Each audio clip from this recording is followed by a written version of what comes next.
Oh non. Shalom, shalom, shalom. Nous sommes encore là. Parole à maman Fifi. Shalom bien-aimés, nous sommes là encore pour notre rendez-vous des enseignements que nous avons commencé, avec le pasteur sur fuir l'impudicité, est-ce possible? Donc avant de commencer, nous allons donner la parole au pasteur qui va prier pour nous, pour recommander ces moments entre les mains du Seigneur. Gloire et louange. Alléluia. Gloire et louange. Alléluia.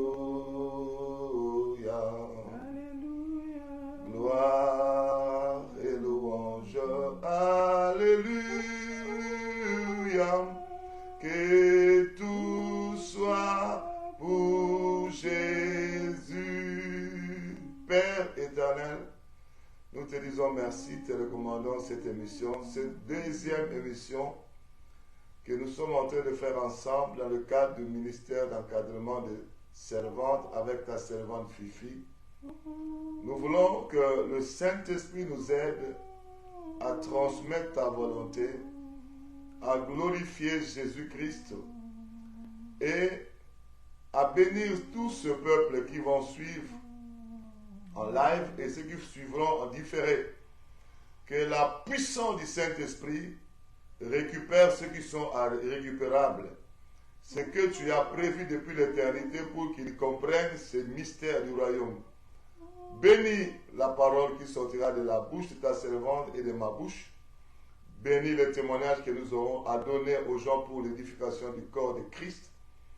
Et que le sang de Jésus-Christ nous couvre du début jusqu'à la fin.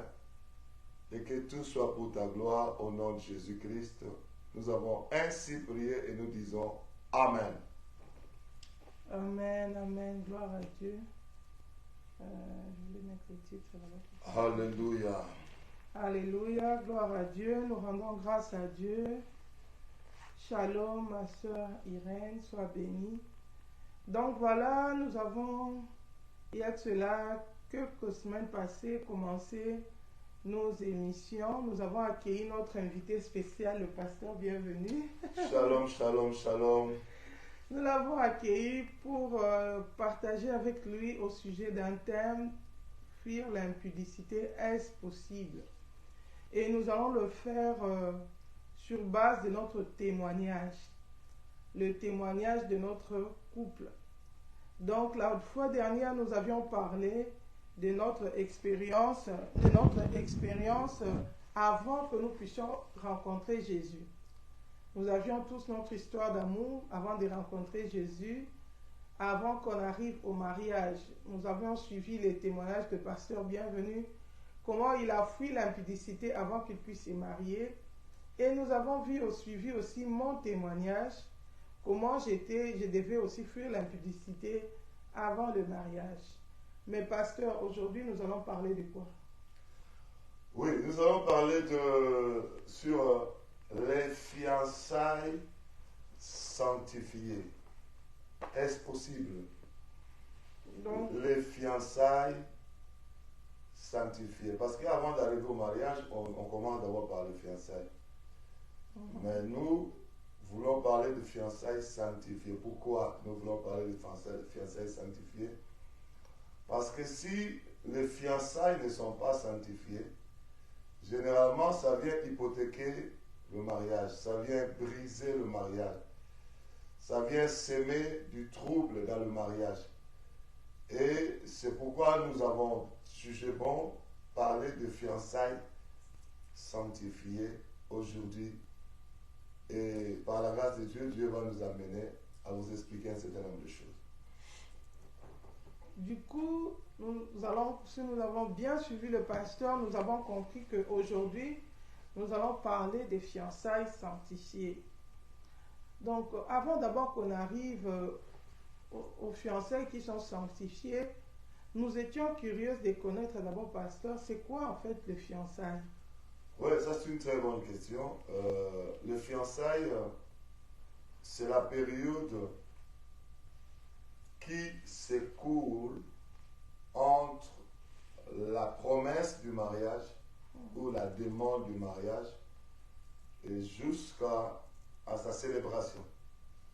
Fiançailles, c'est la période qui s'écoule entre la promesse du mariage ou la demande du mariage et sa célébration, et la célébration du mariage. Cette période-là, c'est-à-dire que quelqu'un demande une femme en mariage, une sœur en mariage, et cette période-là qui les amène jusqu'au mariage proprement dit, on appelle ça la période de fiançailles.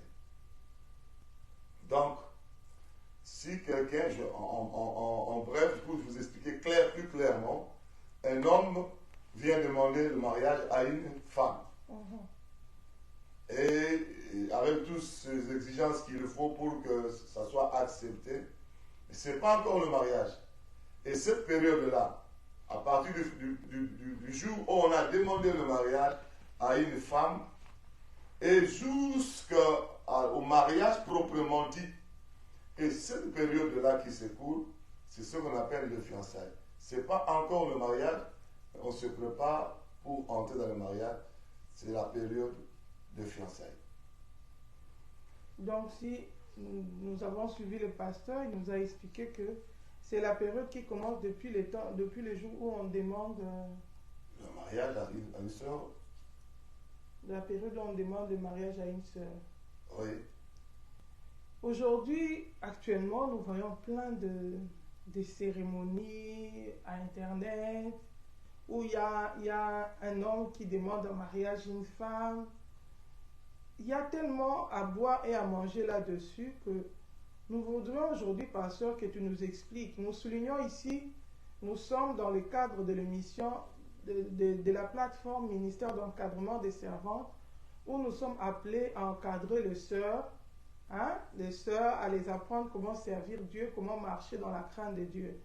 Mais exceptionnellement, nous avons fait appel au pasteur. Nous savons que le pasteur, quand il parle, ça ne concerne pas seulement le sœur, ça concerne aussi le frère. Donc Dieu nous parle à nous tous en tant qu'enfants de Dieu. C'est pourquoi moi je joue plus le rôle des journalistes, je pose les questions pour aider le pasteur à bien nous expliquer et peut-être je vais intervenir pour enrichir au travers de mon témoignage. Mais nous voudrions vraiment écouter le pasteur en détail parce que souvent à l'église on nous prêche comme ça passe.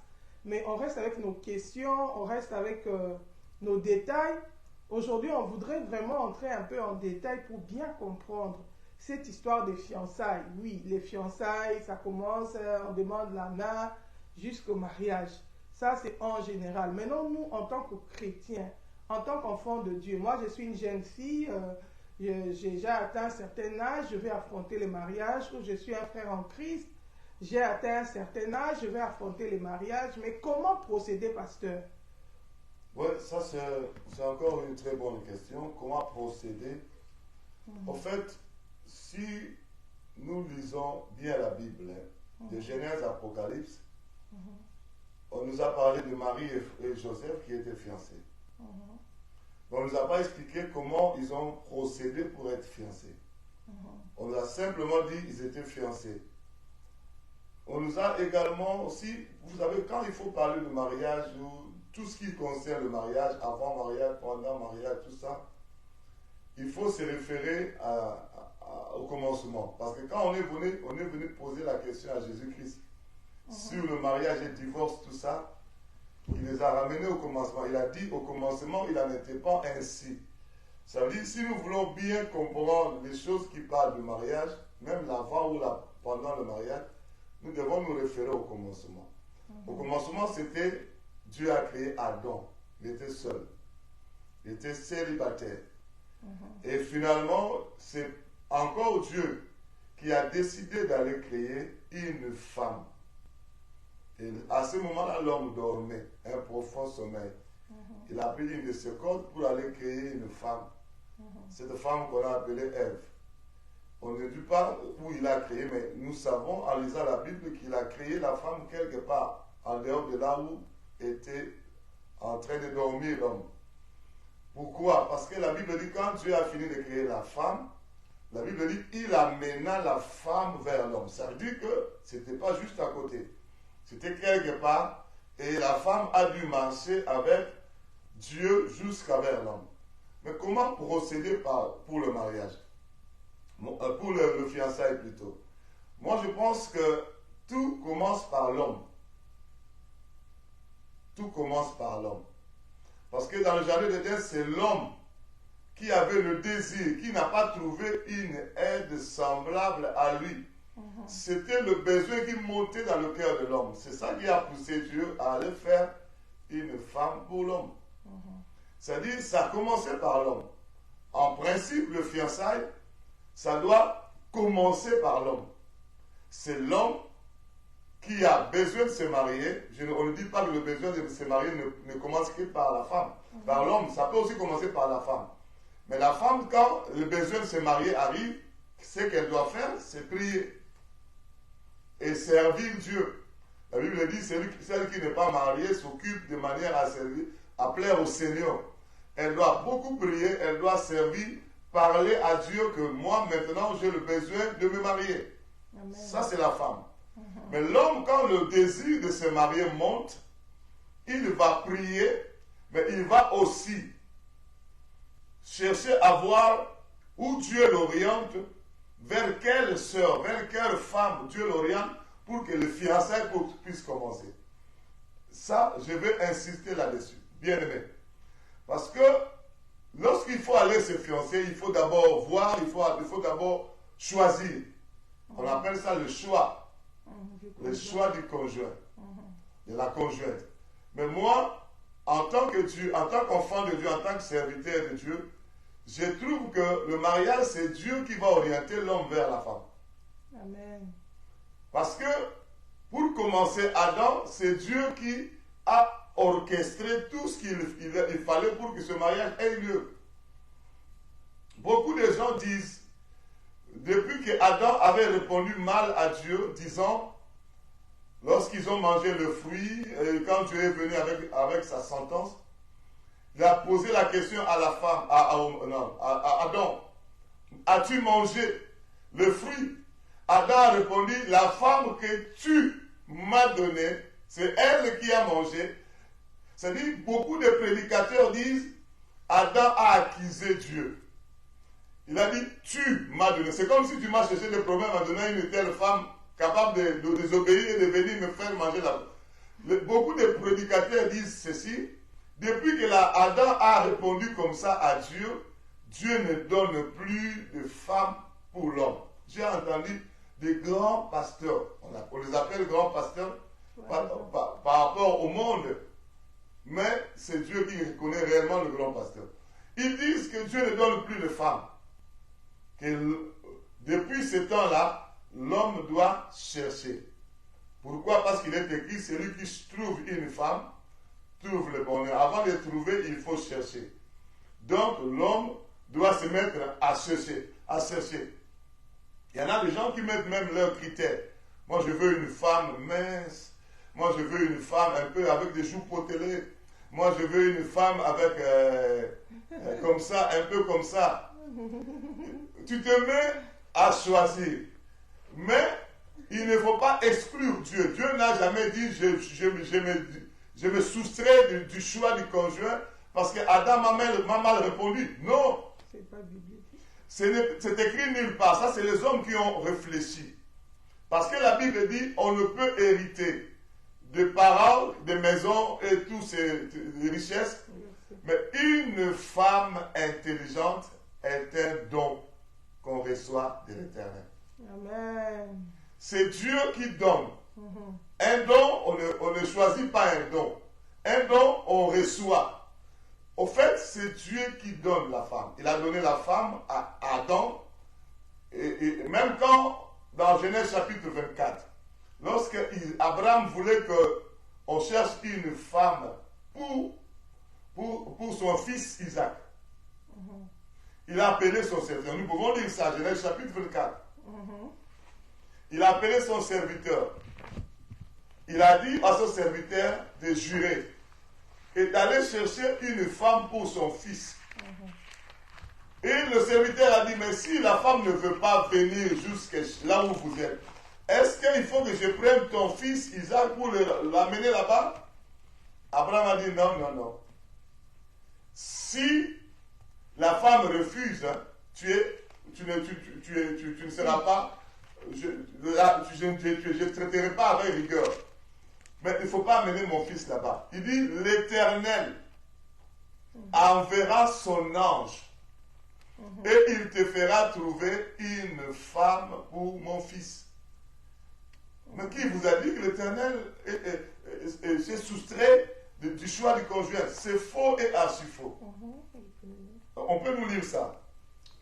Je prends mes lunettes, s'il vous plaît.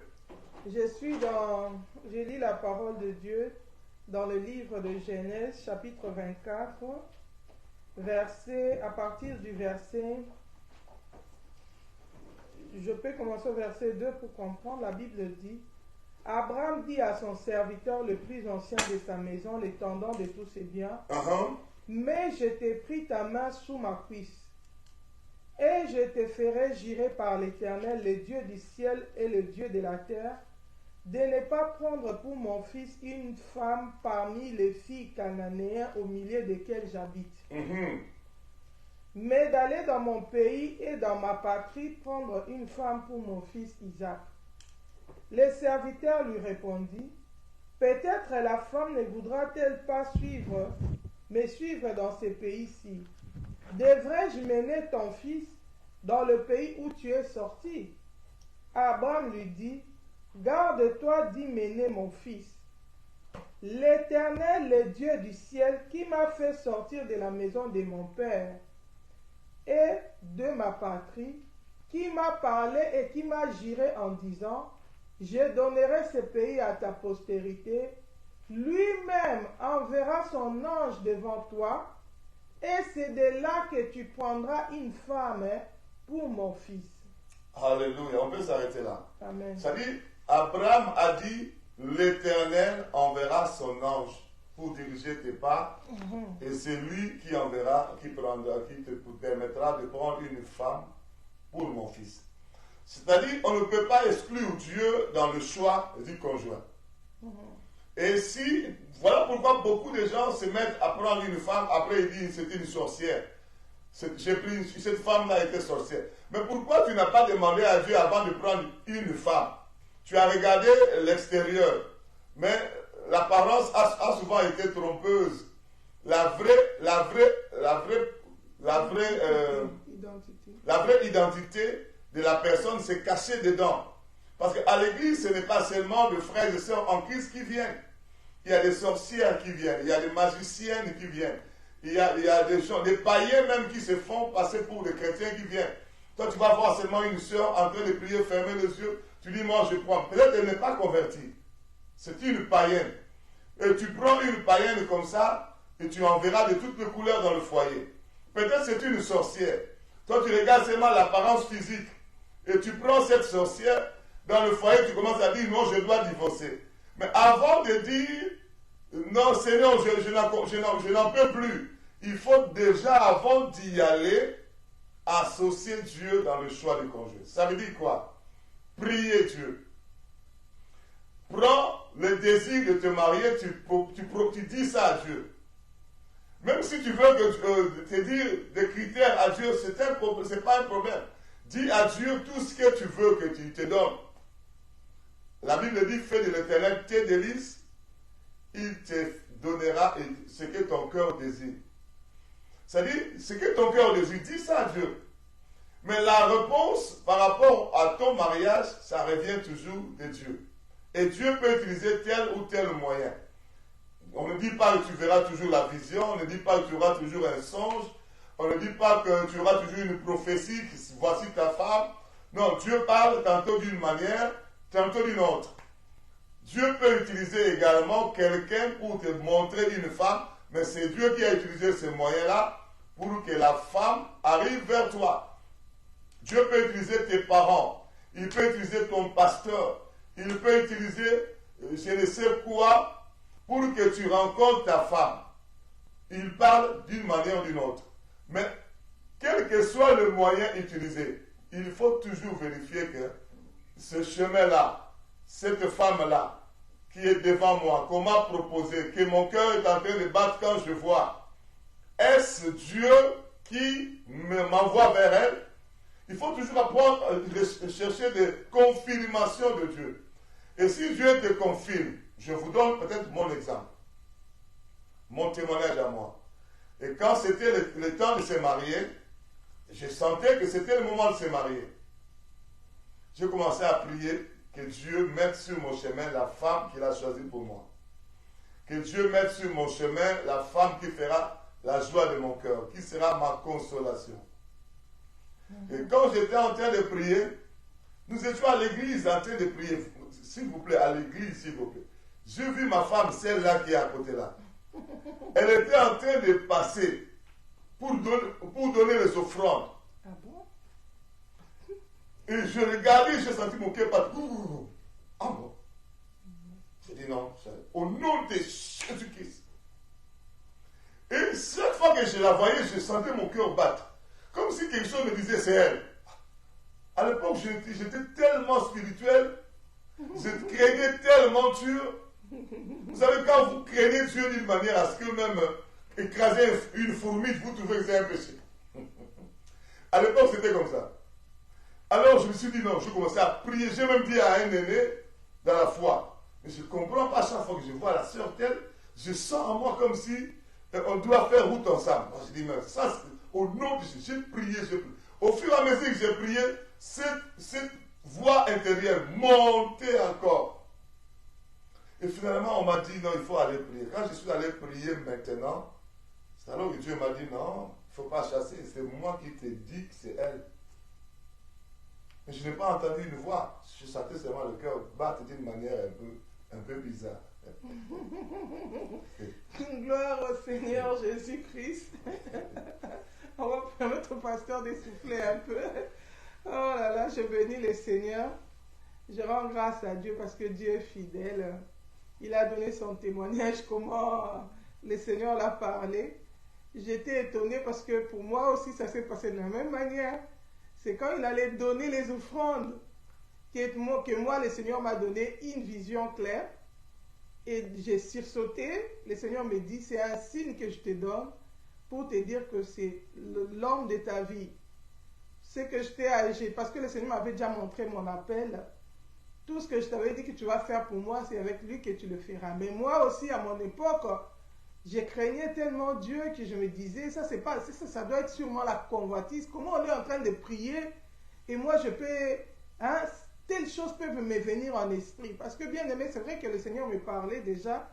J'avais des révélations, le Seigneur me parlait, mais la Bible nous dit de ne pas ajouter foi à tout esprit. Il faut éprouver les esprits. Je devais vraiment être sûr que c'était Dieu. Parce qu'à cette époque-là, lui, il avait déjà les désirs, mais moi, je n'avais pas encore de désirs, donc je ne calculais pas les mariages. Je ne pensais pas encore au mariage. Donc, c'était une surprise pour moi et ça m'avait fait sursauter en plein culte. J'ai dit, mais qu'est-ce qui se passe? Au nom de Jésus, je priais comme lui. Donc, c'est pourquoi ça m'a fait rire parce que c'était la même scène de part et d'autre. Donc, Dieu parle tantôt d'une manière, tantôt d'une autre. On nous a expliqué que oui, Dieu va nous parler, mais nous devons prendre le temps d'éprouver les esprits, d'être vraiment rassurés que la chose vient de la part de Dieu. Maintenant, moi, d'emblée, j'ai une question. Oui. Moi, je suis une sœur. Oui, en Christ. En Christ. Oui. Déjà, est-ce que une sœur en Christ, parce qu'aujourd'hui, quand on parle des termes de Dieu doit me parler, on entend tellement tout, des révélations. Il y en a qui vient aujourd'hui, qui dit, Dieu m'a dit, c'est un tel, ma femme. Demain, il change encore. Il dit, non, Dieu avait dit, j'avais pas bien compris, c'était l'autre. Tellement c'est devenu comme de l'aventure, les gens viennent avec des révélations, à tel point que certaines personnes sont carrées, ils se disent, moi quand tu m'aimes, il faut me dire seulement, tu m'aimes. Il ne faut pas me dire, Dieu m'a dit, parce que pour Dieu m'a dit là, ça a tellement fait des dégâts. Oui, ça c'est que la servante de Dieu a posé comme question, c'est nous devons expliquer les choses. Il est vrai que Dieu parle tantôt d'une manière, tantôt d'une autre. Job chapitre 33, au verset 15, nous dit, Dieu parle cependant tantôt d'une manière, tantôt d'une autre. Il parle par des visions, par des songes, par des visions nocturnes, quand l'homme est profondément endormi, tout ça. Mais Dieu, beaucoup de Dieu m'a dit. Mais les visions et les songes ne viennent pas seulement de Dieu. Un songe peut venir aussi des... La Bible dit même, les songes viennent de multitudes d'occupations. Si tu étais occupé à réfléchir sur la sœur, à réfléchir sur le frère, mais si on se marie avec lui, on fera des... Puisqu'il il est de grande taille, on va faire des enfants costauds. Il a des tablettes de chocolat. Ouais. C'est-à-dire, tu commences à rêver, ça peut aussi venir dans le songe. Multitude d'occupations peut aussi produire des songes. Mais cela n'exclut pas que Dieu parle par des songes. Attention. Multitude d'occupations peut aussi te donner une vision nocturne. Cela n'exclut pas que Dieu parle par des visions. Il faut, la vision c'est autre chose. Ce que la vision signifie, c'est aussi autre chose. Je prie pour que Dieu me montre ma femme, tout ça. J'ai une vision, j'ai un songe. Mais la signification, ça, c'est aussi autre chose. Il faut que tu aies aussi le discernement. Le discernement. Voilà pourquoi quand déjà, il y a quelque chose qui vient comme ça, il ne faut pas aller vite en besogne, comme on dit.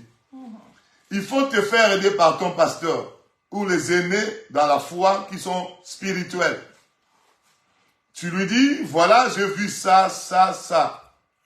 Et le pasteur peut discerner si c'est le diable qui veut te rouler ou bien c'est réellement Dieu qui te parle. Vous connaissez l'histoire du sacrificateur Élie et le prophète Samuel. Il a entendu la voix de Dieu, il ne comprenait pas. Il a encore entendu, il allait vers le sacrificateur Élie pour demander, est-ce que c'est toi qui m'as appelé? Parce qu'il ne comprenait pas la voix de Dieu. C'est-à-dire, quand Dieu peut te parler, tu ne comprends pas. Aussi, Dieu peut ne pas te parler, toi tu penses que c'est Dieu qui t'a parlé. À ce moment-là, tu te trompes, tu peux aller faire toute une vie avec la personne que Dieu ne t'a pas donnée pour vivre ensemble. C'est dangereux. C'est comme si tu chausses 44, mais tu as pris une chaussure 42 et tu vas vivre avec ça toute ta vie. Vous savez qu'est-ce que ça fait? Ça va faire mal aux pieds au point où les ongles vont pourrir même, au point où tu risques même de tomber malade et de mourir. Amen.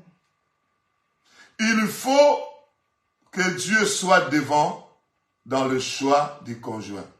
Mais Dieu ne parle pas toujours par des songes, par des visions. Parce que nous avons vu des gens qui ont dit, Dieu m'a dit. Après quelques temps, ce n'est plus Dieu. Moi, j'ai déjà vu un serviteur de Dieu qui est venu me dire, Dieu m'a dit. Alléluia. Amen. Un serviteur de Dieu qui est venu me dire, Dieu m'a dit, Dieu m'a dit, Dieu m'a dit.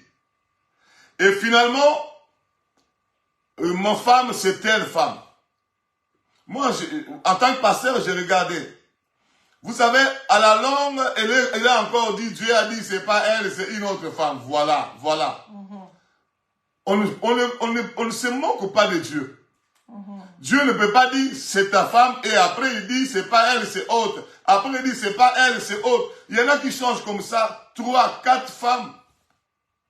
Dieu a dit, c'est elle, après ce n'est pas elle. Dieu a dit, c'est autre, c'est pas elle. Dieu a dit, c'est autre. Je connais même des gens qui ont fait 10 fiancés avec des Dieu m'a dit. Alléluia.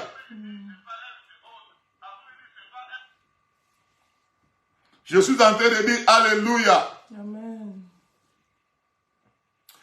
Attention avec les Dieu m'a dit. Tu es une femme. Un frère vient te dire, Dieu m'a dit, c'est toi la femme de ma vie. Attention, il ne faut pas tout de suite dire Amen. Toi, tu es aussi enfant de Dieu, fille de l'Éternel. Va aussi prier que ce Dieu-là qui a dit à l'homme vienne également te dire. Il y a des sœurs qui sont roulées comme ça dans la boue du péché. Je connais un couple, le frère est venu dire, Dieu m'a dit, c'est toi la femme de ma vie. Et ils sont allés le plus loin. Le même jour, le frère a pris la bague. A dit, il a mis la sœur là. Le même jour, ils ont couché. Ils ont fait leur mariage eux-mêmes dans la chambre. Ils ont fait la nuit de noces eux-mêmes. Le même jour, il est venu avec la révélation. Le même jour, il est venu avec la bague. Le même jour, il est venu avec le sexe. Envoûtement, ça. C'est pas le mariage. Et ils ont même fait des enfants toujours dans cette impudicité-là. Aujourd'hui où je parle, après avoir fait 2 enfants, le monsieur est allé voir ailleurs, il est parti. Il a doté vraiment la femme avec la... Elle, on n'a pas doté. On lui a seulement donné le Dieu m'a dit. Et elle a dit juste tout de suite, Amen. Et on lui a fait porter la bague dans la chambre, après avoir dit Dieu m'a dit. Et après, on lui a donné, on a commis l'impudicité avec elle. Et c'est parti comme ça. Puisque Dieu a déjà dit, nous n'avons pas besoin de quoi, parce que Dieu a déjà approuvé. Ils ont commencé à vivre dans l'impudicité. Premier enfant, impudicité, deuxième enfant. Après, ils se sont chamaillés. Le monsieur a oublié que c'était Dieu qui a dit. Il est parti chercher une autre femme. Il a doté vraiment, il a suivi la femme est restée avec le cadeau de 2 enfants. Vraiment. Et le Dieu m'a dit.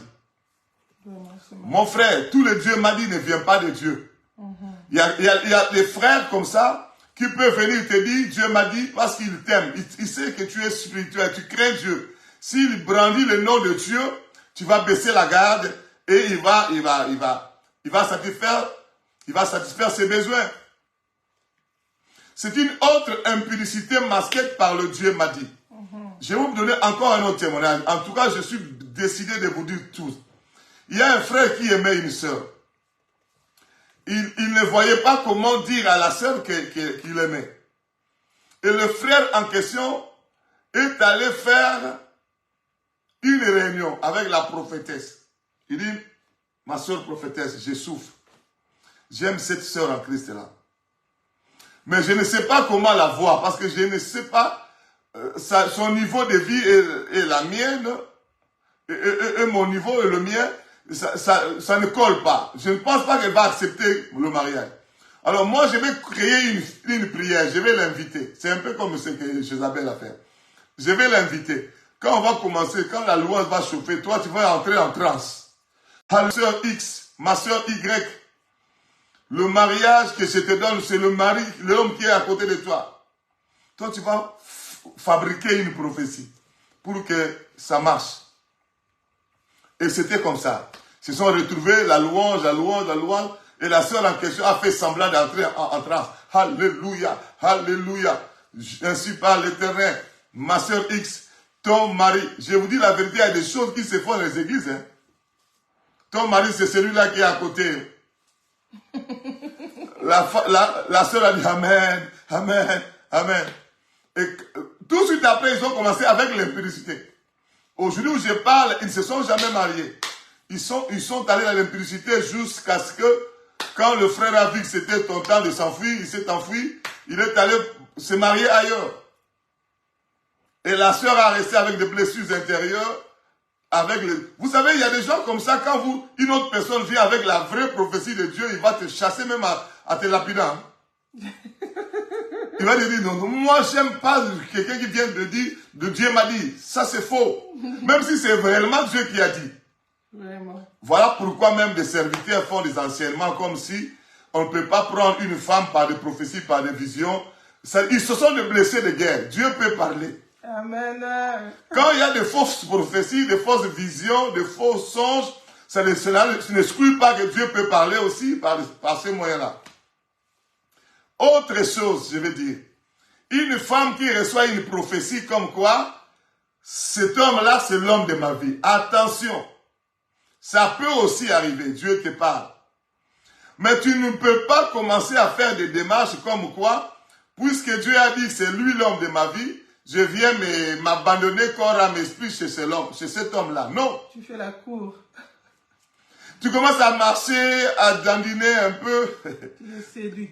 Pour le séduire, parce que Dieu a dit, mais le frère, moi je trouve que le frère, ses yeux sont encore aveuglés. Tu commences à marcher d'une certaine manière séduisante pour que le frère puisse voir. Non, tu ne peux pas aider Dieu. Si c'est Dieu qui a parlé, laisse Dieu continuer ce qu'il a commencé. Amen. La Bible dit, celui qui, quand Dieu commence une œuvre, il la rend parfaite. S'il a commencé à te dire que c'est lui l'homme de ta vie, c'est pas un problème.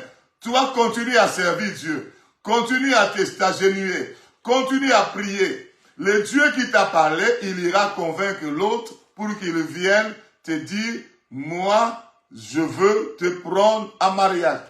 Amen. J'ai déjà vu une sœur qui a reçu comme ça une vision.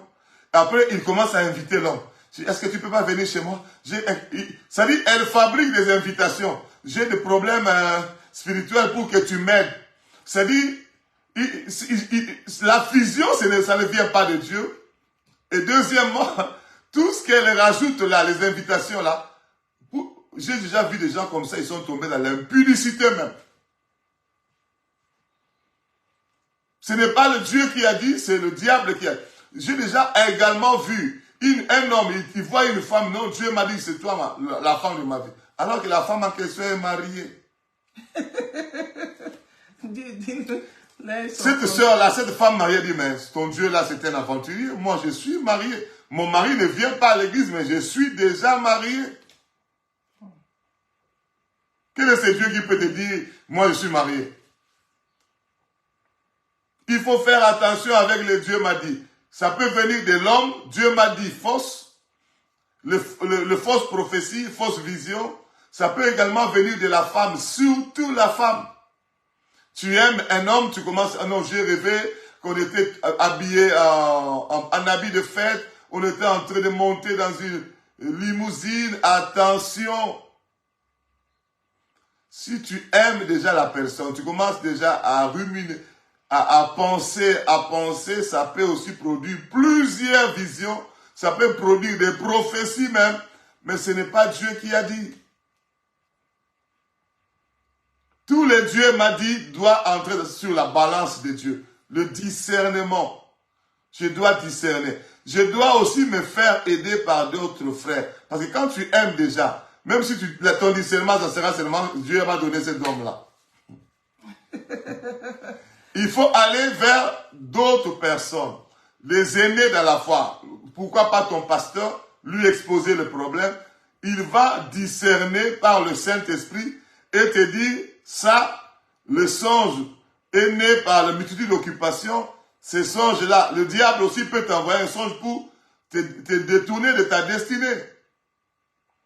Dieu a choisi tel mariage pour toi, le diable également te détourne. Il te montre une fausse personne. Et quand tu crois à ça, au lieu de rejeter ça au nom de Jésus-Christ, tu crois à ça, tu vas prendre un chemin que Dieu ne t'a pas donné. Et quand tu prends un chemin que Dieu ne t'a pas donné, est-ce que Dieu te suivra sur ce chemin-là? Non. Et maintenant, c'est pourquoi beaucoup de mariages, même toi qui m'écoutes, tu es maintenant aujourd'hui marié. Est-ce que le choix de ton conjoint, c'était par rapport aux directives de Dieu? Maintenant, tu peux dire non, tu veux sortir de ton mariage. J'en ai marre, cet homme est invivable. Cette femme est insupportable. C'est le diable même en personne. Mais avant d'entrer là-dedans, est-ce que tu as associé Dieu? Si tu n'as pas associé Dieu, tu es allé toi-même. Parce que peut-être, comment on appelle ça? La convoitise t'a amené là-bas. Autre chose, j'ai tellement beaucoup de choses à dire, ma servante de Dieu. Il y a aussi des gens qui, au lieu de mettre Dieu devant pour qu'il l'oriente vers la femme de sa vie, il va chercher l'appui du diable pour que son mariage puisse commencer, le fiançailles puisse commencer. J'ai déjà vu un frère en Christ qui aimait tellement une sœur en Christ et la sœur ne voulait pas dire oui au frère. Et le frère en question est allé voir un charlatan, un féticheur, un marabout. Pour dire, en tout cas, j'aime tellement une fille. Là, il n'a pas dit qu'il est frère en Christ. Hein. Il est venu comme un client d'un marabout. Il y a une femme que j'aime beaucoup, mais elle ne m'aime pas. Elle ne veut pas me dire oui.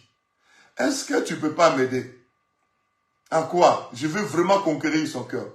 faire des gris-gris, des médicaments, comme on dit, nos amis ouest-africains disent ça, médicaments, et faire des médicaments pour que son cœur vienne à moi, pour qu'elle m'accepte, pour qu'elle me dise oui. Et finalement, le marabout a fait des gris-gris. Aujourd'hui, je vous parle, ils ne sont même pas ensemble. Je vous épargne la suite. Le marabout en question était membre de la famille de la sœur en Christ. Il demande le nom, on dit le nom, c'est sa nièce. Oh, mais comment cet homme veut que je fasse des gris-gris contre ma nièce? Dieu a confondu cet homme-là. Il est allé chercher un féticheur qui est membre de la famille de la sœur. Finalement, le féticheur est allé dans la famille dire, je vis un homme qui est venu chercher des gris-gris chez moi pour conquérir le cœur de notre fille. Il s'appelle comment? La famille a reçu le nom du frère en Christ, prédicateur de l'église. Scandale. Et ils ont ramené ça à l'église, c'était scandaleux.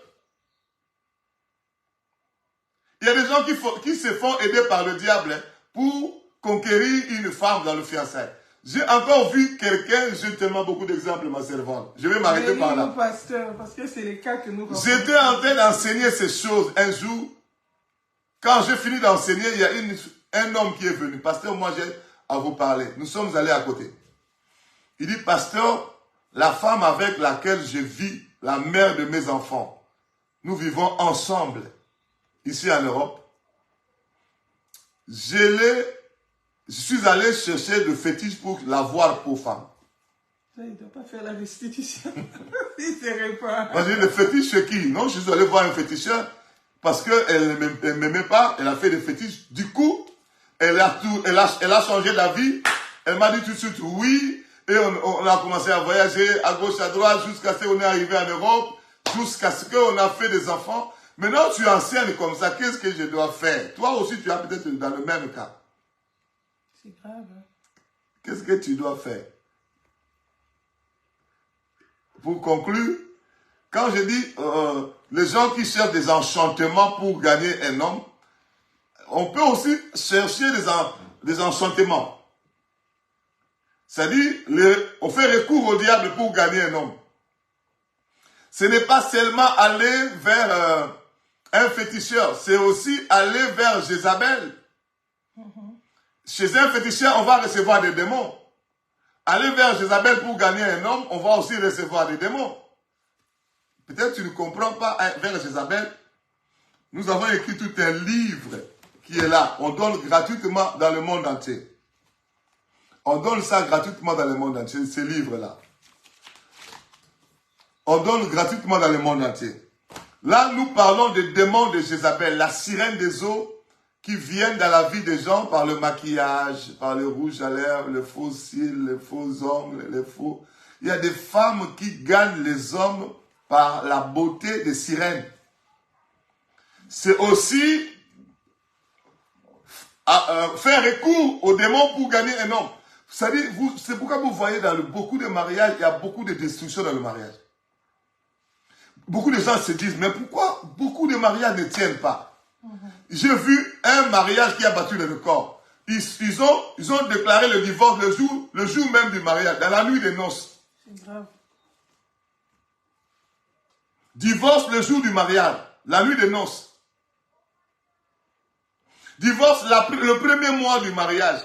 Malheureusement, la femme était déjà grosse. Oh là là. Elle a dit, parce que c'est elle qui a demandé le divorce. Elle a dit, mais j'attends seulement que j'enfante. Le divorce, un mois de divorce déjà a commencé. La femme était enceinte. Elle a entendu qu'elle enfante. Quand elle a enfanté, elle a pris son enfant, ses affaires. Pourquoi? Parce que tu peux gagner aussi ton fiancé, ta fiancée, appuyé par le diable. Le maquillage aussi, c'est un appui satanique. Tu mets tellement, il ne t'aime pas, il t'aime tel que tu te présentes. Or, tel que tu te présentes avec maquillage, avec faux cils, avec faux ongles, tout ça, c'est la beauté des sirènes. Ce sont les esprits qui sont derrière. Il ne t'aime pas toi, mais il aime l'apparence que tu lui donnes. Cette beauté sirénique. C'est dangereux aussi. J'ai tellement beaucoup parlé, j'ai remis la parole. Et si vous voulez qu'on parle, on ne manque pas des exemples à donner. Gloire à Jésus-Christ. On parle des fiançailles sanctifiées. Et là, le pasteur a abordé d'abord le premier point qui consiste le choix du conjoint. Nous avons compris qu'il y a beaucoup à dire dans le choix, parce qu'il y a beaucoup de gens qui sont malheureux aujourd'hui. Il y a beaucoup de serviteurs de Dieu dont les ministères sont détruits aujourd'hui parce qu'ils ont fait de mauvais choix au départ. Et aujourd'hui, ils ont des problèmes. Il y en a même qui vont jusqu'à divorcer. Pourtant, ce n'est pas ça la volonté de Dieu pour ses enfants. Donc voilà pourquoi c'est important qu'on parle de cette histoire de choix. Nous avions dit que nous allions toujours appuyer ces enseignements par notre témoignage. Je me souviens, nous, quand nous étions de jeunes, à l'église, on servait le Seigneur avec mon mari. Il était intercesseur, moi aussi, parce qu'il m'a demandé un mariage pendant que nous étions des intercesseurs. On était avec beaucoup de jeunes. On servait le Seigneur, on était zélés. Mais je vous dis qu'aujourd'hui, on peut compter du doigt ceux qui ont réussi dans leur mariage. Pourquoi? À cause de cette histoire de choix et à cause de ces problèmes de fiançailles souillées, des fiançailles non sanctifiées. C'est vrai qu'on peut écouter tout ça, mais il faut savoir que dans toutes ces choses, il y a des conséquences. La Bible dit, c'est qu'un homme aura sémé, il le moissonnera. Le pasteur nous a donné beaucoup d'exemples, du moins par rapport à mon témoignage. Moi, le Seigneur m'a parlé 2 mois avant que mon mari ne m'aborde. Et il m'a demandé en mariage. 2 mois après, il m'a demandé en mariage. Mais pour moi, je n'acceptais toujours pas ça comme venant de la part de Dieu. Tout ce que le Seigneur me disait, je rejetais ça parce que pour moi, je disais non, ça n'allait pas avec mes calculs. Ce n'est pas à ça que je pensais, ça ne peut pas être Dieu, je rejetais ça. Jusqu'au jour où il est venu me demander en mariage, le Seigneur m'a même prévenu, sache que quand tu vas là, il va te demander en mariage. Mais malgré ça, quand je suis allée, il m'a effectivement demandé en mariage. J'étais comme prise dans un piège, je ne savais plus que dire, je n'avais répondu, je n'avais rien répondu. Tellement je me sentais piégée par Dieu, c'est comme si le Seigneur m'avait piégée, je n'avais plus de mots. Et pourtant, lui, dans sa prière, il avait aussi dit au Seigneur, si c'est réellement toi, quand je vais l'aborder, qu'elle ne me réponde ni en bien ni en mal. Donc ça, c'est son parti, c'est lui qui va expliquer. Mais moi, je me sentais comme piégée, donc je n'avais pas de mots, je ne l'avais pas répondu. Et ça m'a pris encore 2 mois après pour éprouver le Seigneur, pour que le Seigneur me confirme vraiment que c'était lui. Et quand j'ai compris que c'était lui, j'ai dit, Seigneur, maintenant je comprends. Au niveau du choix, je comprends. Maintenant, je fais quoi? Le Seigneur m'a orienté d'aller parler avec mon aîné dans la foi. À l'époque, c'était le docteur Dodo Kaembe. Je suis allée me confier à lui. Je lui dis, si je te dis que je n'ai pas reçu de la part du Seigneur, je mens, je ne dis pas la vérité. Le Seigneur m'a déjà prouvé, j'ai éprouvé le Seigneur pendant 4 mois. Il m'a donné toutes les preuves possibles. Et maintenant, il m'a orienté, je fais quoi? Et il m'a conseillé selon la parole de Dieu.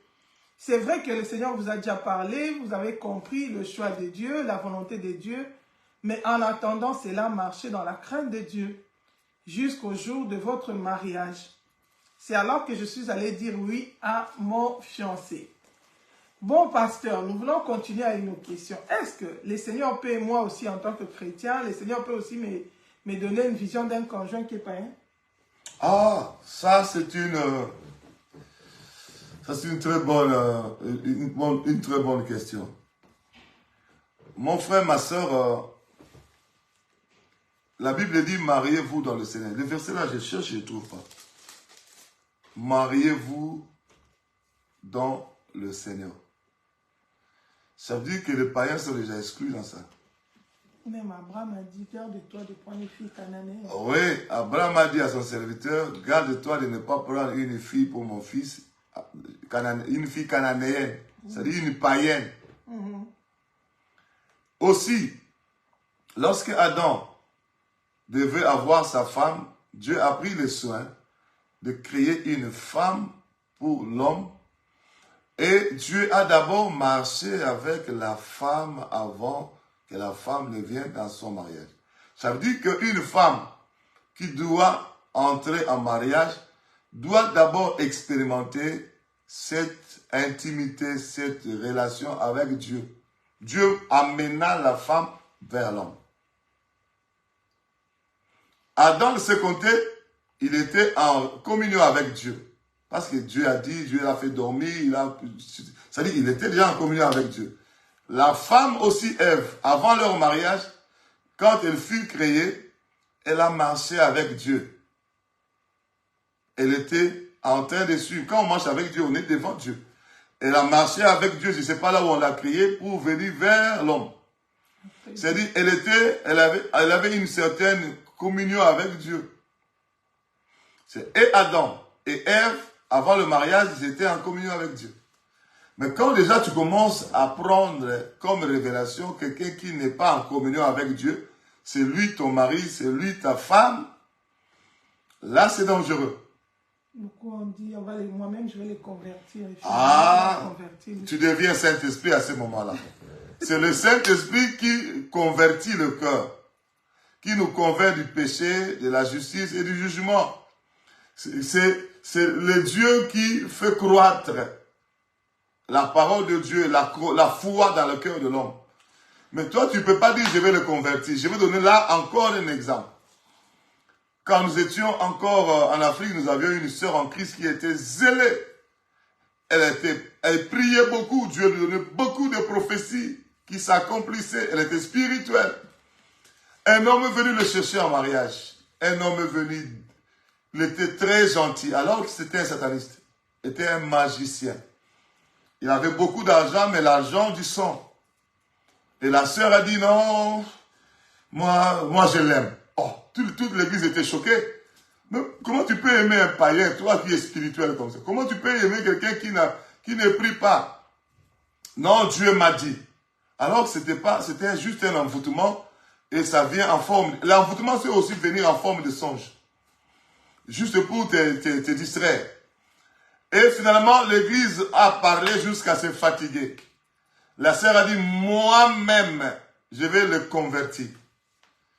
Alors, l'église n'avait plus de choix. Et la famille a commencé même à se fâcher. Parce que le monsieur en question commençait à faire des cadeaux dans la famille, de grands cadeaux. Des enveloppes bien fournies là. Et finalement, la famille était fâchée. Quand elle a entendu que l'église s'oppose à ce mariage. Ils ont attaqué l'église. L'église a dit non, là on laisse tomber. Finalement, le mariage a été fait. Les jours du mariage seulement, le monsieur, ils se sont entendus, non, moi, je me convertis, c'est pas un problème. Dans notre mariage, on va seulement danser les chansons de Alléluia, la chanson de Jésus. On va pas danser les chansons. Le jour du mariage, les amis du Messie, non, on en a marre avec Alléluia, mettre les chansons du monde. On a mis la chanson du monde, le monsieur s'est levé, tout le monde a acclamé. Il a appelé sa femme comme ça. La femme regarde le monsieur il fait comme ça. Tout le monde, il ne voulait pas faire scandale, elle s'élève quand même. Ils ont commencé à danser la chanson du monde. Mais ça c'est étonnant, à notre époque, mais aujourd'hui même les frères et sœurs en Christ, ils dansent les chansons du monde. Hein. Je vous dis la vérité, aujourd'hui c'est pas étonnant. À notre époque c'était étonnant. Les soi-disant frères en Christ. Aujourd'hui les soi-disant, ils entrent avec Alléluia, ils arrivent là-dedans, c'est la chanson du monde, de Mapuka, de Ndombolo, de je sais quoi tout ça. De Shakira, de tout ça. De Beyoncé, de Rihanna, ils dansent. Mais à notre époque, c'était honteux. Tu te maries, toi, frère en Christ, tu danses pour le monde. Et la sœur était choquée. Elle ne bougeait presque pas. Le monsieur bougeait, la sœur était là, son visage fermé, mais tu as quand même dansé un peu. Même si tu as bougé juste un peu, tu as quand même dansé. Ils arrivent à la maison, le monsieur dit, vos histoires de prière, pas chez moi. Et si la sœur pensait que si le frère sort, le monsieur sort, lui, elle se met à genoux, commence à prier. Et le monsieur, chaque fois que la sœur priait, elle était au courant. Et le monsieur était au courant. Vous savez pourquoi? Parce que ces démons de la magie lui disaient. Il rentrait vite. Un jour, il a trouvé la sœur à genoux en train de prier. Coup de pied. Et la sœur en question a attrapé la folie dans le mariage. Mais maintenant, je ne sais même pas si la sœur en question est encore vivante. Je ne sais pas si elle est morte peut-être. Tout a commencé par le choix. Que Dieu nous aide. Avec nos enfants spirituels, avec nos enfants biologiques, qu'il vous épargne de mauvais choix au nom de Jésus-Christ. Amen. Gloire à Dieu. Pasteur, nous avons une autre question. Oui. Nous avons parlé du choix, nous avons compris que l'homme qui a le besoin de se marier, qui a maintenant ce désir, doit prier, doit connaître le choix pour aller faire la demande à la fiancée, à sa future épouse. Et nous voulons connaître dans tout ça, là, les fiançailles, les rôles des parents, c'est quoi par rapport aux fiançailles? Oui. C'est quand on peut déclarer vraiment qu'une telle personne sont déjà fiancées. Bon, ça, on ne peut pas exclure le parent même dans le début de fiançailles. Au fait, comme moi, un homme, je sens que je dois faire la route pour le mariage avec une sœur en Christ. J'ai déjà reçu la conviction. Je suis convaincu. À mes parents spirituels, c'est bon maintenant. On doit parler, comme je dis, à nos pasteurs, s'il y a, ou bien à des personnes spirituelles de l'église, de la communauté, ou qui nous côtoient, qui sont spirituels. Je ne dis pas d'aller voir un païen demander des conseils. Spirituels qui sont nés de nouveau, qui ont aussi une relation intime avec Jésus-Christ. Ce sont des personnes comme ça qui peuvent vous aider. Et si vous vous êtes fait aider déjà par vos pasteurs, vos conducteurs spirituels, les fiançailles sont réellement déclenchées lorsque vous allez chez la famille. En principe, vous devez aller chez les parents de la fille pour demander. Et si les parents de la fille disent non, nous t'acceptons comme fiancé, c'est-à-dire nous gardons notre fille pour toi. C'est à ce moment-là que les fiançailles, proprement dit, commencent. Mais nous, on voit deux personnes, ils se parlent quelque part, on lui demande, ça c'est qui, c'est ma fiancée. Non, non. Les parents ne te connaissent pas. Comment tu peux être fiancé? Il y a un verset à la base qui nous montre ça. Un verset qui nous montre quoi? Que les fiançailles, c'est les parents qui doivent... On y va dans 1 Corinthiens chapitre 7. 1 Corinthiens chapitre 7, verset 36. 1 Corinthiens chapitre 7. Verset 36. 1 Corinthiens 7, 36. Si quelqu'un regarde comme déshonorant pour sa fille de dépasser l'âge nubile et comme nécessaire de la marier, qu'il fasse ce qu'il veut, il ne pêche point. Qu'on se marie.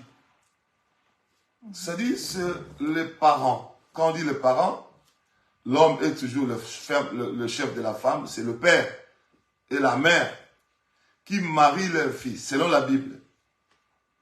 Mais comment vous pouvez dire que nous sommes engagés pour le mariage sans que les parents soient au courant? Ce sont eux qui vont donner leur accord par rapport au mariage.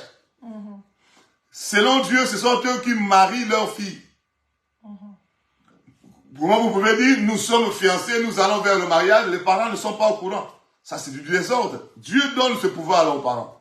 C'est-à-dire, avant même de vous engager dans le couloir du mariage, ce sont les parents qui doivent dire, on vous donne à être fiancé de notre fille. On ferme la parcelle. On garde notre fille pour vous. Nous vous connaissons, nous vous acceptons et nous gardons notre fille. Parce que si une autre personne vient demander à mariage, non, non, non, non. Nous avons déjà pris l'engagement promis à X, à ce frère-là, à cet homme-là, de garder notre fille pour lui. le temps de se préparer pour venir. Nous ne pouvons pas donner. Il y a d'autres familles aussi qui ils voient celui qui vient, il est le plus offrant. Et puis il dit non, il faut rejeter l'autre là, il n'a pas d'argent. Il faut prendre. Il y a des familles cupides comme ça. Mais des familles qui se respectent, quand ils prennent l'engagement, ils donnent les conditions qu'il faut. Ça aussi, c'est par rapport à chaque pays, c'est par rapport à chaque tribu, c'est par rapport à chaque province du monde, chaque coin du monde. On donne les conditions qu'il faut pour venir chercher leur fille en mariage. Et vous remplissez ces conditions, il vous accorde la femme, le mariage est consommé. Pasteur, et que dire alors des gens qui, déjà, il n'est pas allé chez les parents, mais il aime la fille, déjà pour la demander en mariage, il va déjà faire le média. Nous voyons des gens même qui s'agenouillent devant la femme pour dire « peux-tu m'épouser ?» et ça passe dans le média. Même les parents de la fille sont surpris en voyant seulement ça sur les sociaux médias. Est-ce pour les enfants de Dieu cette pratique-là? Ça, c'est une très très bonne question. J'ai déjà vu quelqu'un se mettre à genoux comme ça, veux-tu m'épouser? On filme même, la femme a dit non. D'abord, nous, enfants de Dieu, nous ne pouvons pas nous prosterner devant un homme. On ne se prosterne pas devant un homme. On se prosterne devant Dieu. Amen. Si déjà, tu te prosternes devant une femme, veux-tu m'épouser? Ça, c'est suyer même votre fiançailles. Même si vous êtes fiancé pour de vrai, ça, c'est suyer votre fiançailles. Alléluia. Amen. Tu ne te prosterneras point devant elle. Deutéronome chapitre 5. Tu ne te prosterneras, verset 9, tu ne te prosterneras point devant elle. Et tu ne les serviras point, car l'Éternel, ton Dieu, je suis un Dieu jaloux qui punit l'iniquité des pères sur leurs enfants jusqu'à la 3e et à la 4e génération de ceux qui le haïssent. Mon frère, tu ne peux pas te prosterner devant un homme. Tu ne peux pas te prosterner devant un homme. T'agenouiller devant un homme. J'ai même vu des pasteurs qui le font. Un pasteur qui s'agenouille. Il dit, veux-tu m'épouser? Les serviteurs de Dieu sont dedans. Veux-tu m'épouser? Et puis la femme commence à pleurer. Les gens acclament. N'importe quoi. Ça n'a rien à voir avec la Bible. Ça n'a rien à voir avec la volonté de Dieu. Même si tu avais déjà reçu des confirmations que c'est elle, la femme de ta vie, tu ne peux pas te prosterner. Ça encore, c'est une raison de plus pour que tu ne te prosternes pas, parce que Dieu t'a déjà confirmé que c'est ta femme. Va droit au but, parlez à la sœur. Nous prions au nom de Jésus-Christ. Amen. Non, moi, je suis venu pour te dire, je viens pour te signaler que je suis convaincu d'aller faire route ensemble avec toi jusqu'au mariage. Je te demandais la main. Alléluia. Amen. On a tellement parlé que maman fille commence à regarder la montre. Gloire à Jésus. Donc voilà, aujourd'hui on avait prévu de parler de fiançailles sanctifiées.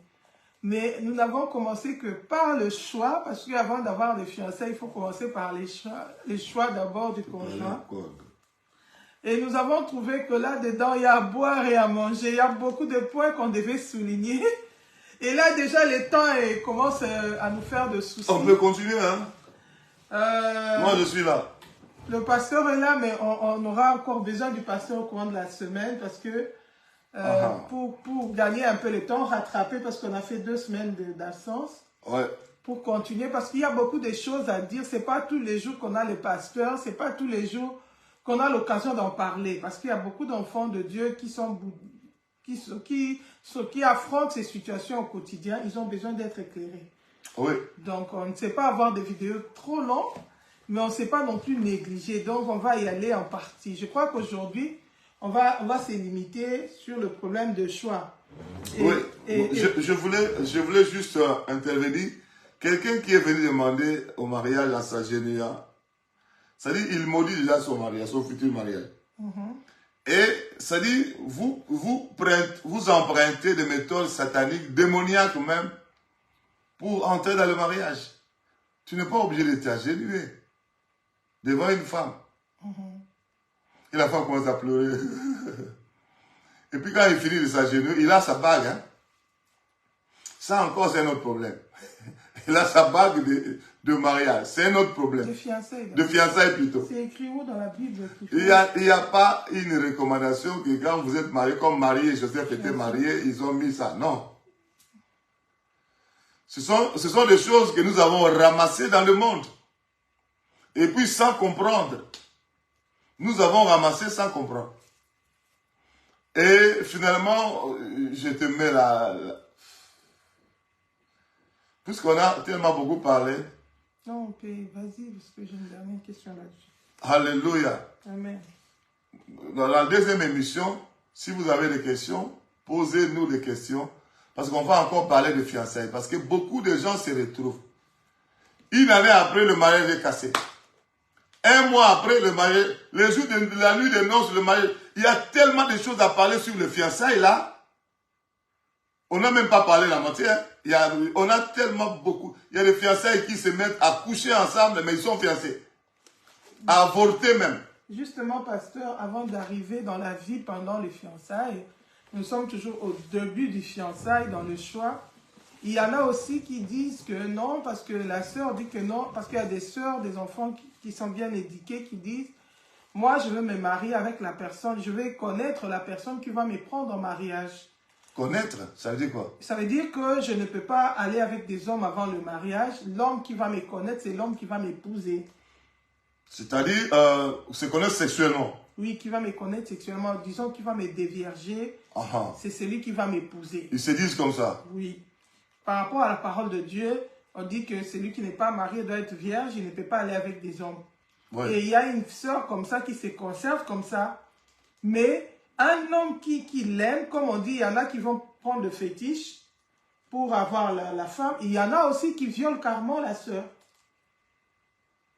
Encore. Pour l'obliger à la prendre en mariage. Parce qu'elle avait dit que c'est seulement l'homme qui les connaîtra, c'est l'homme qui va l'épouser. Ouais, ça c'est encore des pratiques qui sont en dehors de la parole de Dieu.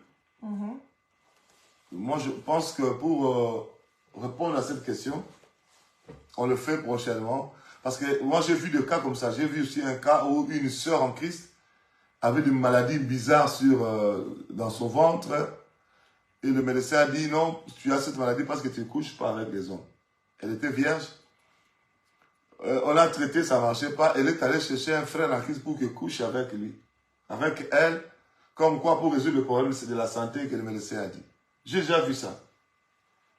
Un frère venu confesser comme ça. C'est-à-dire qu'il y a tellement de fiançailles impures avec les idées piochées à gauche et à droite que nous sommes obligés de faire encore une deuxième émission on va parler pour parler des détails profonds de fiançailles pour que demain, une sœur, un frère ne puisse pas louper sa destinée en allant faire des choix en dehors de la volonté de Dieu. On programme une deuxième émission. On prend rendez-vous pour quel jour, pasteur? Mais c'est le ministère d'encadrement des servants qui va m'inviter. Je suis dispo toute la semaine. Nous inviterons les pasteurs le mardi par la grâce de Dieu. Oui, je suis là. Le mardi, par la grâce de Dieu, à 18 h, nous allons continuer notre thème sur les fiançailles. Si le Seigneur nous fait grâce, donc on pourrait être là le mardi et si Dieu le veut aussi les jeudis pour pouvoir rattraper un peu le retard sur notre émission. Donc pour aujourd'hui, souffrons que nous nous arrêtons là. Que le Seigneur nous fasse grâce, qu'il nous aide à faire de bons choix, à encadrer nos enfants aussi à faire de bons choix et avoir des fiançailles sanctifiées. Pasteur, on vous remet la parole. Même pas seulement le fiancé, le futur marié, non. Les gens qui sont déjà mariés, qui sont passés par tous ces tralala-là. Ils ont également besoin de réparer, de la repentance, de la délivrance, du renoncement à tous ces accords-là qu'ils ont fait avec le diable. Même si tu es marié, tu es passé par toutes ces choses que nous avions dit, tu as besoin de la repentance aussi, tu as besoin du renoncement, tu as besoin de la délivrance. Peut-être les démons qui sont entrés sont toujours jusqu'aujourd'hui dans ton foyer. Peut-être.